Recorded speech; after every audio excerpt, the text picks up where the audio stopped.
10th और 12th के examination में बेहतर प्रदर्शन किया है और बेटियां अगर बाजी मारी है तो ये और खुशी की बात है। तो मैं आप सभी छात्रों को बहुत सारी शुभकामनाएं देता हूँ। और तो हमारे यहाँ टेस्ट ज़्यादा होता है जो सेल्फ स्टडी को प्रमोट किया जाता है। सेल्फ स्टडी जब तक होगा नहीं, रिजल्ट आपका आएगा नहीं। तो सबसे ज़्यादा सेल्फ स्टडी तभी होगा जब बच्चों को अपनी गलतियाँ दिखेंगी और टेस्ट से अपनी गलतियाँ दिखती हैं। तो टेस्ट सीरीज एक माध्यम है जहाँ से बच्चों को न सिर्फ सेल्फ स्टडी को प्रमोट करवाया जाता है, बल्कि अपने कमियों को ढूंढकर और सही समय पर सही चीज़ को सर्जिकल स्ट्राइक के रूप में वो काम करते हैं और वो रिजल्ट के परिणाम में सामने आता है। सभी वो गिफ्ट देते हैं जो शायद पैसे से नहीं खरीदी जा सकती है। तो ये बच्चे हैं जिन्होंने हमें वो मान, सम्मान, पहचान, प्रतिष्ठा, पैसे सब कुछ दिया। घबरा घबराएगा भी ज़्यादा और वो शिथिल होगा, उस लेवल पे परफॉर्म नहीं कर पाएगा। इसलिए अच्छी नींद लेना बहुत ज़रूरी होता है। और यदि 6 से 7 घंटा लोग बच्चा कोई नींद ले, 3 घंटे से 4 घंटा दिनचर्या निकल जाता है, तो 11-12 घंटे तो यूँ ही निकल गए आपके। 11 घंटे निकल गए, बाकी 13 घंटे बच गए, तो आप 12 घंटे से ज़्यादा तो पढ़ ही नहीं सकते हैं।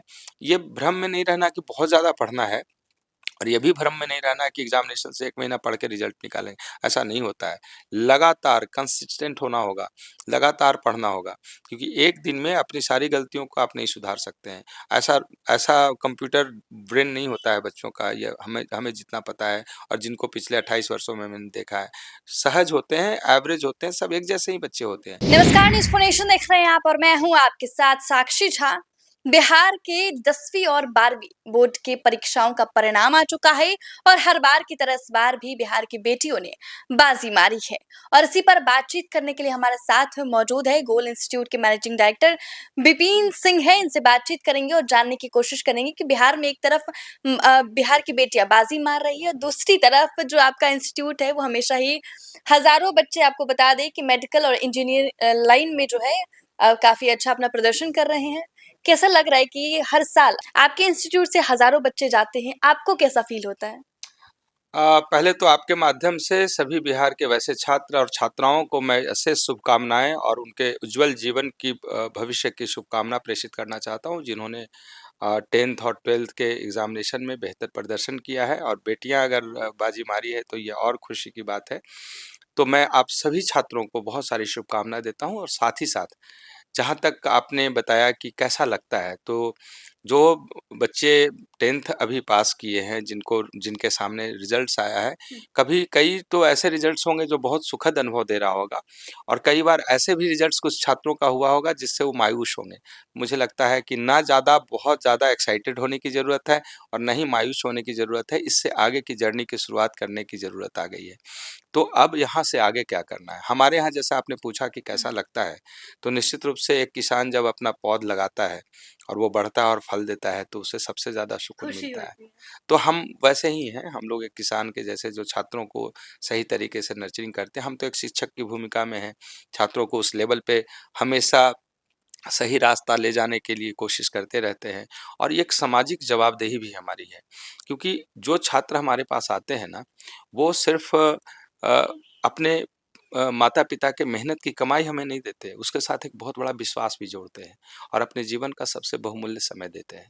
हमने कोशिश किया पिछले इतने वर्षों में, 27-28 वर्ष हो गए और 18,000 से ज़्यादा मेडिकल कॉलेज में बच्चे जाकर डॉक्टर बने, देश-विदेशों में सेवाएँ दे रहे हैं, गवर्नमेंट मेडिकल कॉलेज में, प्राइवेट में और भी बड़ी संख्या है। इतनी बड़ी संख्या में जब बच्चे सफल होते हैं और हर बार जब सफल होकर बच्चे आते हैं, तो ये खुशी की कोई पारावार नहीं होता है, कोई इसका लिमिट नहीं होता है, बहुत ज़्यादा खुशी होती है। अपने मेहनत फलित होते हुए जब दिखता है, छात्रों के चेहरे पे वो जो मुस्कान दिखता है, 2 वर्षों की तपस्या का जो परिणाम दिखता है, उनके और उनके अभिभावकों के चेहरे पे जो खुशी और आँखों में वो जो आँसू दिखते हैं, ये सब मिलकर हम लोगों को सारा पारितोषिक, सारा रेम्युनरेशन, सभी वो गिफ्ट देते हैं, जो शायद पैसे से नहीं खरीदी जा सकती है। तो ये बच्चे हैं, जिन्होंने हमें वो मान, सम्मान, पहचान, प्रतिष्ठा, पैसे सब कुछ दिया। तो इन बच्चों के लिए सही मशवरा, सही सजेशन, सही रास्ते दिखाने का पिछले इतने दिनों से, इतने वर्षों से हम लोग काम कर रहे हैं, अलग जगा रहे हैं। ये निरंतर ऐसे जारी रहेगा। तो पहले ही क्वेश्चन आपने पूछ दिया कि कैसा लगता है, तो उसको बियॉन्ड एक्सप्लेनेशन है, मैं नहीं बता सकता कितना शब्दों में अच्छा बयान नहीं लगता है, कर वो सकते शब्द क्या? के बाहर है। सर, एक और बहुत महत्वपूर्ण सवाल है। कई ऐसे बच्चे हैं जो सफल नहीं हो पाते हैं कई परीक्षाओं में और गलत स्टेप उठा लेते हैं। ऐसे बच्चों को आप क्या कहेंगे? साक्षी जी देखिए, इस शिक्षा में संस्कार की बहुत ज़रूरत होती है। शिक्षा और संस्कार के बीच में अगर तालमेल ना हो, दोनों के बीच में समन्वय ना हो, तो एक बड़ी खाई और बड़ी गहराई, बड़ी लंबी गैप बन जाती है और उसी गैप में इस तरीके के सुसाइड्स और बहुत सारी चीज़ें सामने आ जा रहा है। ज़रूरत है कि बच्चों में वो सारी चीज़ें दी जाए जिससे वो पहले मजबूत हो, उसका आत्मविश्वास बढ़े।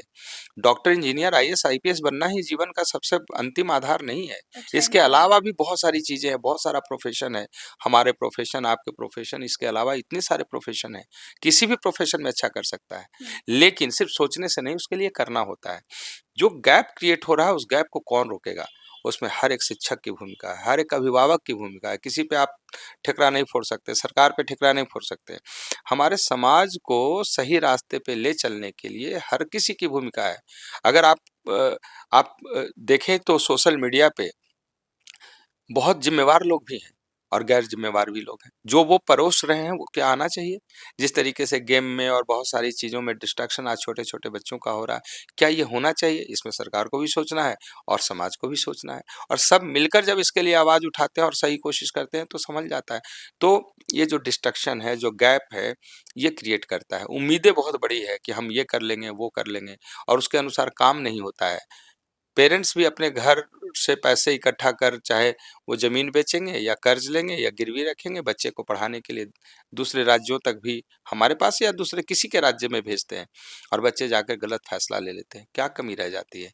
कमी सिर्फ ये रह जाती है कि बच्चों की उम्मीदें बढ़ी रहती है अपने से और अभिभावकों को भी उन बच्चों पे, और दोनों जब मिट नहीं करता है, दोनों जब एक साथ उस लेवल पे परिणाम सकारात्मक जब नहीं आता है, तो बच्चे उस लेवल पे टूट जाते हैं, अकेला पड़ जाते हैं और गलत डिसीजन लेते हैं। यहाँ पे यही ज़रूरत है, कारण है। ये बहुत बड़ा कारण है। यहाँ पे ज़रूरत है उन बच्चों के साथ एक इमोशंस के साथ जुड़कर पहले समाज का स्ट्रक्चर, परिवार का स्ट्रक्चर, और उन्हें ये बताया जाए कि जीवन में सिर्फ इतना ही नहीं, इसके आगे भी दुनिया है और बहुत बड़ी दुनिया है। आपसे समाज को क्या उम्मीद है? आप समाज के लिए कितने बड़े धरोहर बन सकते हैं? कई एग्ज़ाम्पल है जो बच्चे ऐसे फ्रस्ट्रेटेड होते हैं, उन्हें हम लोग गाइड करते हैं और वो सँभल कर जब वापस आते हैं तो सफल होते हैं। तो जब वो परेशान हो, तनाव में हो, भटक रहा हो, घबरा रहा हो, उस समय एक शिक्षक की भूमिका में, एक माता-पिता की भूमिका में, बड़े भाई की भूमिका में और समाज के अच्छे ख़्याल रखने वाले एक ज़िम्मेवार नागरिक की भूमिका में हमें उनके सामने आना होगा और अगर ऐसा करते हैं तो निश्चित रूप से अच्छे परिणाम की उम्मीद कर सकते हैं।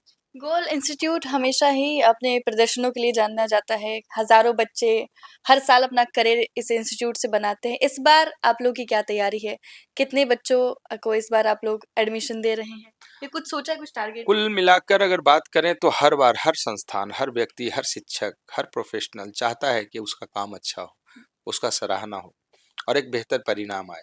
निश्चित रूप से लगातार हमारे शिक्षक ने क्लास लिया, समय पे क्लास समाप्त हो गया, रिवीजन के दौर चले, रिवीजन लगातार हो रहा है, टेस्ट का दौर चल रहा है। पूरे भारतवर्ष में मैं कहता हूँ इस बात को कि सबसे ज़्यादा टेस्ट लेने का अभी तक जो भी इन्फॉर्मेशन हम लोग के पास है, 150 से ज़्यादा टेस्ट ले रहे हैं। अब इतने सारे टेस्ट के बीच में बच्चों की जो कमियां हैं वो तो पूरी होगी ना, वो कमी फिल्टर होगा। बार बार एनसीईआरटी के लाइन से क्वेश्चंस पूछे जा रहे हैं और जहां जहां उसके अधूरे पॉइंट्स हैं वो सामने आ रहे हैं, उसको वो सुधार रहा है और ये जो सुधरता रहता है, निरंतर सुधरता हुआ, उसके परसेंटेज जब बढ़ते हैं, उसके अंदर आत्मविश्वास बढ़ता है, उसका इंटरेस्ट डेवलप हो जाता है और यही बच्चे रिजल्ट तक पहुंचते हैं। चूंकि ये सारे काम किए जा रहे हैं गोल की तरफ से, इतने टीचर्स ने पढ़ाया अच्छे तरीके से, अब रिवीजन अच्छे से हो रहा है, सारे टेस्ट हो रहे हैं, टेस्ट में जो कमियां हैं उसे फिल्टर करके सामने बच्चों के सामने रखा जा रहा है, उस पे वो काम कर रहे हैं। तो मुझे लगता है जब काम सही दिशा में चलेगा तो रिजल्ट भी बढ़िया आएगा, उसका परिणाम अच्छा आएगा। तो हम बहुत सकारात्मक हैं कि इस बार भी छात्र पूर्व साल के भांति अच्छा प्रदर्शन करेगा। पहले तो कुछ और हुआ था, इस बार तो संख्या बल बढ़ने वाला है। अगर सब कुछ सही रहा तो गोल इसके पूरी आगे तैयारी कर ली है अभी? बिल्कुल, इसके आगे हमारे साथ पास कोई पॉइंट्स नहीं बनता। अगर सब कुछ सही रहा तो निश्चित रूप से गोल के बच्चे फिर से परचम लहराएँगे और एक शानदार रिजल्ट के रूप में वो स्थापित होंगे और परचम उनका सामने लहराया जाएगा और उस लेवल पे बच्चे को एप्रिसिएशन मिलेगा। तो हमारी तैयारी पूरी है और छात्र भी अपनी पूरी तैयारी कर रहे हैं। लगातार लगे हुए हैं, कोशिशें जारी है। कई छात्र ऐसे हैं, छात्र-छात्राएँ हैं जो पढ़ने में तो काफ़ी अच्छे होते हैं, लेकिन डाउट्स बड़े रहते हैं उनको कि अगर वो आंसर भी कर देते तो उनको अपने आंसर पे डाउट रहता है कि सही है या नहीं। क्या लग रही क्या प्रॉब्लम है उनके अंदर कि उन्हें ये शंका होती हाँ, ये रहती है? होता है, आत्मविश्वास की कमी होती है। हाँ, जब वो पढ़ाई करते हैं ना, तो देखिए सिलेक्शन के 2 उनको सही अप्रोच। आता भी है, फिर भी उनको लगता है कि नहीं ये गलत है। तो सिलेक्शन के 2 अप्रोच हैं हुँ, साक्षी जी। पहला नॉलेज गेन करना हुँ, और दूसरा उस नॉलेज को मार्क्स में बदलना, दोनों अलग-अलग बातें हैं। हुँ, बहुत जानकार बच्चे ही सफल होंगे ऐसी बात नहीं है। जितनी जानकारी है वो कितना एप्रोप्रिएट जानकारी है। जिस ब्रैकेट में क्वेश्चन पूछा जाता है, इस ब्रैकेट की जानकारी पूरी है कि नहीं? हुँ, ज़्यादातर बच्चे ब्रैकेट क्रॉस करते हैं, बियॉन्ड पढ़ते हैं वो। जो क्वेश्चन कभी पूछा नहीं जाता है या जिसकी संख्या मात्र 2-4% होता है। तो 4% के लिए अपनी पूरी पढ़ाई का 80% टाइम दे देते हैं। 70% टाइम देते हैं और बचे हुए जो पार्ट जहाँ से सबसे ज़्यादा 80% 90% क्वेश्चन पूछता है, हुँ, उसके लिए आप बहुत कम टाइम देते हैं। तो बीच में जो गैप क्रिएट होता है, कन्फ्यूजन क्रिएट होता है, कन्फ्यूजन से क्वेश्चंस गलत होते हैं और क्वेश्चन गलत होता है तो नेगेटिव मार्किंग में बच्चे पीछे पिछड़ जाते हैं। जिन बच्चों को जिस लेवल पे वो प्रिपरेशन कर रहे हैं, हुँ, अगर उनकी प्रैक्टिस कम होगी, हुँ, अगर उसका रिवीजन कम होगा, हुँ। तो ज़ाहिर-सी बात है कन्फ्यूजन होगा और जब कन्फ्यूजन होगा तो वहाँ से क्वेश्चंस गलत होंगे और जब मतलब क्वेश्चन पढ़ाई में कंटिन्यूटी होनी चाहिए। बिल्कुल कंटिन्यूटी होनी चाहिए और जो मैंने पहले बताया कि नॉलेज को मार्क्स में कन्वर्ट करने का पूरा एक एक पूरा प्रोग्रामिंग होता है, हुँ, जिसमें प्रॉपर टेस्ट देना, टेस्ट की प्रॉपर एनालिसिस करना, हर बार अपनी गलतियों को ढूंढना, हुँ, ढूंढकर उसे एनसीईआरटी से जाकर सीखना, उस गलत होने वाले जो बार बार गलत हो रहे हैं ऐसे पॉइंट्स को अपने मिस्टेक कॉपी या रिकॉल डायरी में नोट करना, वो डायरी को रेगुलर रिवीजन में रखना, डिस्कशन करना, ये सारे पॉइंट्स हैं जो मिलकर उन बच्चों को तैयार करता है। और जो गलतियाँ और कन्फ्यूजन होता है ना कि 2 चॉइस में आकर उलझ गए, ये धीरे-धीरे कम होना शुरू होता है।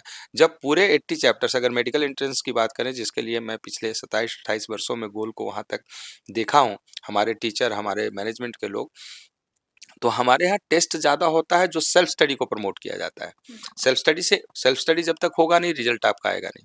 तो सबसे ज़्यादा सेल्फ स्टडी तभी होगा जब बच्चों को अपनी गलतियाँ दिखेंगी और टेस्ट से अपनी गलतियाँ दिखती हैं। तो टेस्ट सीरीज एक माध्यम है जहाँ से बच्चों को न सिर्फ सेल्फ स्टडी को प्रमोट करवाया जाता है, बल्कि अपने कमियों को ढूँढकर और सही समय पर सही चीज़ को सर्जिकल स्ट्राइक के रूप में वो काम करते हैं और वो रिजल्ट के परिणाम में सामने आता ताकि है। इनको पता चल सके कि बिल्कुल, क्या आज प्रॉब्लम है। और दूसरी बात है कि टेस्ट देने के प्रति बच्चों में वो डर नहीं पैदा होना चाहिए। टेस्ट देते-देते उसको हैबिचुएट हो जाना है, इसलिए इतना टेस्ट लिया जाता है और गोल विलेज की बात क्या करेंगे? गोल विलेज में तो रात में और दिन में भी होता है। दिन में भी होता है टेस्ट और रात में भी लिया जाता है इसलिए क्योंकि मानसिक रूप से मजबूत हो जाए। टेस्ट के नाम से डर ना लगे। मोबाइल उनके पास नहीं है तो डिस्ट्रैक्शन नहीं है। रात दिन सुबह शाम सीधा अपने इन्वायरमेंट के साथ अपने उस माहौल में बच्चे पढ़ाई कर रहे हैं, एक दूसरे को देखकर, एक दूसरे के साथ मिलकर वो आगे बढ़ रहे हैं, ये सभी मिलकर रिजल्ट तक उन्हें पहुंचाता है। तो जो बच्चे परेशान हैं, कन्फ्यूज हैं, उन्हें तो बस इतना ही कहेंगे कि वो क्वेश्चंस की प्रैक्टिस ज़्यादा करें, गलतियों को फ़िल्टर करें, उसका अच्छे से एनसीईआरटी से एनालिसिस करें और जो गलतियाँ हो रही हैं बार-बार उसको रिकॉल डायरी या मिस्टेक कॉपी में नोट कर उसको रेगुलर रिवीजन करते रहें, सकारात्मक सोच रखें। समय चूँकि अंतिम कुछ 35 दिन का समय बचा हुआ है, हुँ, हुँ, तो इतने दिनों में सकारात्मक होना सबसे ज़्यादा ज़रूरी है। जो टॉपिक उनका अधूरा रह चुका है, अब उसे पूरा करने का समय समाप्त है। जो अच्छे-अच्छे चैप्टर्स हैं, पहले उसको तैयार कर लें। जितना ज़्यादा प्रीवियस ईयर के क्वेश्चन्स हैं, लगा सकते हैं, लगाएँ। अच्छे टेस्ट सीरीज़ के साथ जुड़कर टेस्ट देते रहें और जो सबसे इम्पोर्टेंट है हुँ, हुँ। कि अभी क्वेश्चन्स की प्रैक्टिस यदि आप समय के साथ करते हैं, समय को निर्धारित कर करते हैं, तो आपके अंदर स्पीड और एक्यूरेसी बच्चों के अंदर स्पीड और एक्यूरेसी बढ़ जाता है। ये सब काम करते रहें। कब उनका एक बेहतर पोज़ीशन आ जाएगा उनको पता भी नहीं चलता और उनके रिजल्ट्स आ जाते हैं। एक बड़ा ही इंटरेस्टिंग सवाल अभी अचानक मेरे दिमाग में आया कि कुछ ऐसे बच्चे होते हैं 10th-12th में और या कह लें कि 9th-10th में भी ऐसे बच्चे रहते हैं जो कहते हैं कि हम 24 घंटे पढ़ के एग्ज़ाम पास कर लेते हैं। और ये जो कहीं न कहीं मोरल डाउन जो बच्चे मतलब साल भर पढ़ रहे हैं, उनका मोरल डाउन तो हो चुका है कि अब 24 घंटे पढ़कर ये भी पास है, मैं भी पास हूँ। ऐसे बच्चों को क्या कहेंगे आप? ये 24 घंटे में तो रिजल्ट नहीं बन सकता है, निरंतर मेहनत करने की आवश्यकता और लगातार मेहनत नहीं, करने की ऐसे कई आवश्यकता है। बच्चे होते हैं जो कहते हैं कि मैं 24 घंटे पढ़ के या 24 एक घंटे रात में पढ़ के ऐसा एग्ज़ाम नहीं हो सकता है, पहले से पढ़ा हुआ नहीं रहेगा तो एक रात में तो उन्हें कुछ समझ में ही नहीं आएगा। जिन्होंने ऐसा कहा वो पहले से पढ़े हुए हैं और 24 घंटा देखिए पढ़ने की बातें बहुत हुँ, प्रैक्टिकल नहीं है। कुछ बच्चे ऐसे कहते हैं कि हम तो हाँ। 16 घंटा या 18 घंटा पढ़ते थे। ये भी बात गलत है। 24 घंटा ही समय है ना। 24 घंटे में 6 से 7 घंटा सोना ज़रूरी है। ये अच्छी बात है, आपने पूछा तो मुझे बताना भी होगा कि 6 से 7 घंटा सोना बहुत ज़रूरी है। अगर अच्छी नींद नहीं लेंगे तो उनका उनका जो काम करने का मतलब उनके ब्रेन को जिस तरीके से एक्ट करना चाहिए वो एक्ट नहीं कर पाएगा। वो घबराएगा भी ज़्यादा और वो शिथिल होगा, उस लेवल पे परफ़ॉर्म नहीं कर पाएगा। इसलिए अच्छी नींद लेना बहुत ज़रूरी होता है। और यदि 6 से 7 घंटा बच्चा कोई नींद ले, 3 घंटे से 4 घंटा दिनचर्या निकल जाता है, तो 11-12 घंटे तो यूँ ही निकल गए आपके। 11 घंटे निकल गए, बाकी 13 घंटे बच गए, तो आप 12 घंटे से ज़्यादा तो पढ़ ही नहीं सकते हैं। ये भ्रम में नहीं रहना कि बहुत ज़्यादा पढ़ना है, और ये भी भ्रम में नहीं रहना है कि एग्जामिनेशन से 1 महीना पढ़ के रिजल्ट निकालेंगे, ऐसा नहीं होता है। लगातार कंसिस्टेंट होना होगा, लगातार पढ़ना होगा, क्योंकि एक दिन में अपनी सारी गलतियों को आप नहीं सुधार सकते हैं। ऐसा ऐसा कंप्यूटर ब्रेन नहीं होता है बच्चों का, ये हमें हमें जितना पता है और जिनको पिछले 28 वर्षों में मैंने देखा है। सहज होते हैं, एवरेज होते हैं, सब एक जैसे ही बच्चे होते हैं। बस काम करने का अंदाज बदलता है और रिजल्ट तक पहुँचते हैं। जिनका काम अधूरा रह जाता है वो पीछे रह जाते हैं। नॉलेज के लेवल पे बहुत सारे अच्छे बच्चे हैं, टैलेंट के लेवल पे बहुत शानदार बच्चे आज के समय में हैं, जिसके बारे में आपको मैं क्या कहूँ, आज से जो 15-20 साल पहले जिस लेवल के बच्चे मिलते थे, उनसे कम से कम 4 टाइम्स बेहतर बच्चे आज के हैं। लेकिन वो डिस्ट्रैक्शन है, कभी सोशल मीडिया का डिस्ट्रैक्शन है, कभी फ्रेंड्स का डिस्ट्रैक्शन है, कभी नेगेटिविटी का डिस्ट्रैक्शन है, कभी कुछ और चीज़ों में डिस्ट्रैक्शन है, कभी तो एनवायरनमेंट का भी डिस्ट्रैक्शन। बहुत सारी चीज़ें हैं। ये सभी वजह से वो बच्चे नहीं सफल हो पा रहे हैं। तो सफलता का जो रहस्य है वो समझ जाए जिस दिन बच्चे, उस दिन बहुत अच्छे से सफल हो सकते हैं। और हम तो कहते हैं कि नीट एग्ज़ामिनेशन जिसकी चर्चा हो रही है वो भारतवर्ष का सबसे आसान कॉम्पिटिशन है। इसे लेकिन बच्चों में तो बड़ा डर है इस एग्ज़ाम को लेकर। क्योंकि उन्होंने पढ़ाई नहीं अच्छे से किया है, क्योंकि इसीलिए। आज भी वो सही रणनीति नहीं बना रहे हैं। आज भी उनको लगता है कि सिर्फ़ सिर्फ़ थ्योरी पढ़ने से रिज़ल्ट हो जाएगा।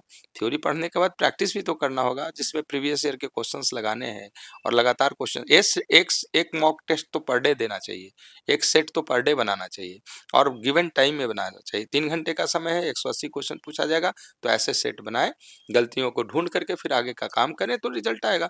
डर तो बहुत स्वाभाविक प्रक्रिया है ना। वो सब किसी को लगता है, परीक्षा देने जा रहा है बच्चा। उसी डर को कम करना गोल का काम रहा है जो हम लोग कर रहे हैं। और बहुत सारे संस्थान करते हैं, लेकिन गोल ने उसमें एक लेवल अचीव किया है, क्योंकि हमारी शुरुआत ही गोल प्रैक्टिस सेंटर से हुआ था 97 में, जहाँ प्रैक्टिस ही हम करवाते थे और वो हमारे यहाँ हमारे सिस्टम में इनहेरिट हुआ है उस लेवल पे। आज हमारे टेस्ट में 100% एनसीईआरटी को उस लेवल पर पढ़ाते हैं। इतने क्वेश्चंस पूछा जाता है कि एनसीईआरटी के कोई एक लाइन ऐसा नहीं है जहाँ से क्वेश्चंस नहीं बनते हैं और उससे बाहर का क्वेश्चन आता नहीं है। इसलिए बच्चे ज़्यादा सफल हो रहे हैं, उस लेवल पे रिजल्ट्स आ रहे हैं। बहुत सिंपल सी बात है, उसी पे हम लोग काम कर रहे हैं। हमारी टीम बहुत सशक्त है। 50 से ज़्यादा लोग ऐसे हैं जो लगातार क्वेश्चंस पे उस लेवल पे तैयार कर रहे हैं। टीचर्स की संख्या 150 से ज़्यादा है। ऐसे टीचर लगातार लगे हुए हैं। मैनेजमेंट एक बहुत बड़ी है जो लगातार कोशिश कर रहे हैं। तो सबका प्रयास होता है और साथ ही साथ छात्रों का प्रयास। उसका तो कोई कुछ कहना ही नहीं है। छात्र नहीं प्रयास करेंगे तो हमारे सारे प्रयास अधूरे हैं, क्योंकि हमारे कंट्रीब्यूशन तो 80% लगना है। हम चाहे जितना मेहनत करें, हमारे टीचर जितना मेहनत करें, पेरेंट्स चाहे जितना पैसा लगा दें अपने बच्चों के लिए, अगर वो ना मेहनत करें तो उसके रिजल्ट्स तो रुक जाएँगे ना। तो उनके रिजल्ट्स इसलिए हो रहे हैं क्योंकि वो हमारी बातों को मान रहे हैं, ऐसा उनके अंदर संस्कार है और इस संस्कार के साथ अगर बच्चे पढ़ते हैं और मानकर पढ़ते हैं, तो निश्चित रूप से उसके पास इतना क्षमता है कि वो बच्चे बहुत अच्छा कर सकते हैं। हिंदी मीडियम से निकलने वाले बच्चे आज इतनी बड़ी संख्या में रिजल्ट्स दे रहे हैं हमारे यहाँ से, उससे मेरा आत्मविश्वास बढ़ता है कि कोई भी कर सकता है। रॉकेट साइंस नहीं है, बहुत आसान कॉम्पिटिशन है। आसान है नीट। बहुत आसान है, बस उसके लिए सही दिशा, सही रास्ता, सही समय, सही आत्मविश्वास और सब कुछ सही-सही सही लोगों का संस्थान भी मिलना चाहिए। सही संस्थान होना ज़रूरी है। हाँ। तो फिर निश्चित रूप से वो रिजल्ट तक सही। पहुँचता है। तो हम जानकारियों के लिए बहुत-बहुत धन्यवाद विपिन सर आपका। तो देखिए नीट एग्ज़ाम विपिन सर का कहना है कि कोई रॉकेट साइंस नहीं है, कोई भी इस परीक्षा में बैठ के सफलता पा सकता है। लेकिन ज़रूरत है जो स्टूडेंट है, उसके डेडिकेशन की, स्टूडेंट कितनी मेहनत के साथ पढ़ाई कर रहा है इसकी ज़रूरत है। तमाम जानकारी हमें गोल इंस्टीट्यूट के मैनेजिंग डायरेक्टर विपिन सिंह ने बताई। हमने वो आपको तमाम बातें सुनवाई। क्या कुछ कहना था इनका? आपके इस वीडियो पे क्या राय है? हमें कमेंट करके ज़रूर बताएँ। फिलहाल के लिए हमें दीजिए इजाज़त। आप देखते रहें